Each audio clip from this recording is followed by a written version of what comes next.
ఎవరికి ఎవరు సొంతము. మాలాంటి ఆర్టిస్టులు లైఫ్లో ఎంతో మందికి ఇచ్చారు. ఆయన ఇండస్ట్రీకి ఒక బ్యాక్ బోన్ లాగా. ఆయన ఈరోజు లేదు అంటే ఇండస్ట్రీ బ్యాక్ బోన్ లేని మనిషి ఎలా ఉంటాడో అర్థం చేసుకోండి. ఇండస్ట్రీ కూడా అలాగే. ఆయన మొన్న నేను చూసి పలకరించినప్పుడు కూడా సినిమా తీస్తానమ్మా అన్న మాట అంటే మాకు చాలా సంతోషం అనిపించింది.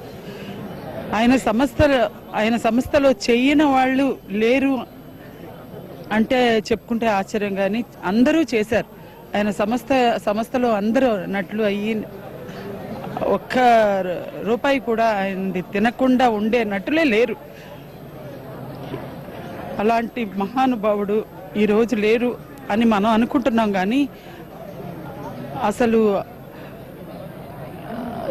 ఆయన బాడీ, ఆయన శరీరం అయితే లేదు, కానీ ఆయన మనస్సు అనేది ఈ రామానాయుడు సంస్థకే అంకితం. ఆయన ఈ సంస్థలో ఈ స్టూడియోలు ఎప్పుడూ ఉంటూనే ఉంటాడు. అది మాత్రం ఖచ్చితం. ఆయన పోయే ముందు క్షణం కూడా ఇక్కడే ఈ స్టూడియోలోనే వచ్చి కూర్చునేవాడు. ఆయనకున్న విల్ పవర్ ఇంకెవరికి ఉండదు. ఆయన లాంటి మనిషిని మనం పోగొట్టుకున్నాం అంటే చాలా బాధగా ఉంది. మనం తలుచుకుంటే ఆయన మనసులో ఇప్పటికీ ఉన్నారు. ఆయన శరీరం అయితే లేదు అనే కానీ ఆయన మనసు ఎప్పటికీ ఉంది. ఆయన ఆత్మ శాంతించాలని ఆ భగవంతుడిని కోరుకుంటూ